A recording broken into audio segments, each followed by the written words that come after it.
Checkbox sa Excel na try mo na ba? Kung hindi pa, tara, ituro ko sa'yo. Hello mga kala, may sample data na pala ako dito pero bago lahat, dapat naka-on yung developer option mo. So dito punta ka lang sa options, punta ka sa customize ribbon. Pag nandito ka na, hanapin mo lang tong nasa kanan na bahagi. I-tick mo dapat tong developer, dapat naka-on yan, then click OK. So may developer option ka na. So dito, punta ka ulit sa file, then options, tapos etong piliin mo quick access toolbar. So dito, gawin mo tong all commands. Hanapin mo dito yung checkbox. So letter C siya. So drag lang natin to, hanapin natin CH, ito. Ito yung piliin mo, yung check raw form. Then add mo lang.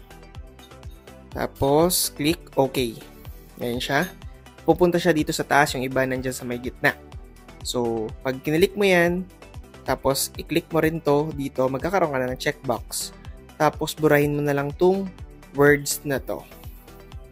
Pwedeng edit text mo na ganyan, tapos burahin mo. Kasi kapag naglagay ka ng checkbox, may nakalagay checkbox number something na ganyan. So, may checkbox ka na, drag mo na lang to hanggang dito.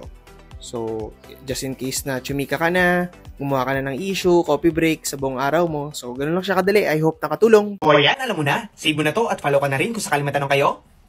Comment lang kayo at try natin sagutin. Gusto mo pa ba na ganitong mga tips? Follow ka lang sa ating YouTube channel, Facebook page, at TikTok channel. Kaya huwag ka mawawala ha. Paalam!